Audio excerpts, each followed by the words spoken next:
You know the feeling, right? You're deep in your workflow, you hit a wall, and you turn to a chatbot for help, only to realize it has absolutely no idea who you are, what you're doing, or why you're even there. It's like asking for directions from someone who doesn't even know what city you're in. Well, today, we're diving into the engineering that's fixing all of this, creating AI assistants that finally have a clue. So what's the real problem here? It's not the AI itself, it's the complete and total lack of context. Most of these systems are completely disconnected from our actual work, which turns a simple question into a super frustrating, inefficient detour. And yeah, this is the clunky journey we're all forced to take. You hit an issue in your app, so step 1, you have to leave what you're doing. Step 2, you land on some generic help portal and you gotta log in all over again. And then, the final boss, this screen, the dreaded org picker, where you have to tell the system which one of your 34 different organizations you're even asking about. It's just a huge amount of friction before you've even typed a single word.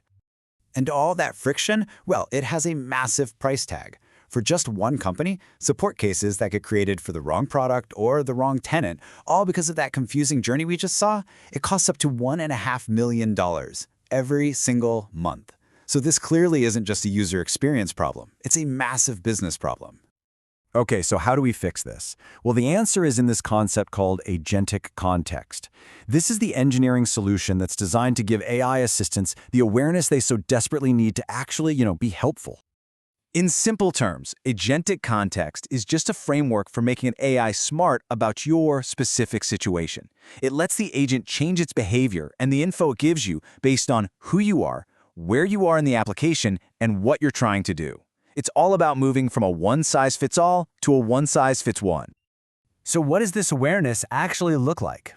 Well, the agent knows who you are, so it won't suggest features you don't even have permission for. It knows what page you're on and where you are in the app, so its advice is instantly relevant. It can even guess why you're there. For instance, it knows a user in a trial org has totally different goals than a longtime enterprise customer, and it can tailor its help because of that. Of course, none of this is magic. It's a very deliberate and complex engineering effort. So let's pull back the curtain a little and look at the blueprint to see how it's actually built. The AI's awareness is built from a few simple but really powerful building blocks. Securely passing variables like surface tells the agent you're in the core app, not on some help website. Status tells it you're on a trial account. And tenant ID instantly identifies your specific product instance. Just these little data points are enough to completely eliminate that clunky login and org selection process we were complaining about earlier. And this isn't just some concept on a whiteboard, it's a real project. You can see the phased rollout right here, moving carefully from a pilot with a small group to a code freeze and then to a full production launch before expanding its features. This is how you safely bring a powerful new capability like this to life. Now let's talk about the sheer scale of this undertaking. I mean, making this happen requires weaving together 5 different complex systems to create what feels to you, the user, like one single, seamless, intelligent experience. And here's the vision in action. Everything feeds into a single, central AI help agent. That's kind of the brain of the whole operation. But users can get to it from anywhere they work, the main help portal, a Slack app, even over the phone. And the crucial part is, all the context from these different surfaces gets pooled in that one central brain, so the agent is always aware no matter how you reach out. This is really the core principle right here. One intelligent agent available across many surfaces, and the result? Absolutely zero friction for you. Okay, but this is where it gets really, really exciting. Once an AI deeply understands your context, it can do so much more than just answer questions. It can actually start to anticipate what you need, shifting from a reactive tool to a truly proactive partner. So what does that look like? Here's step 1.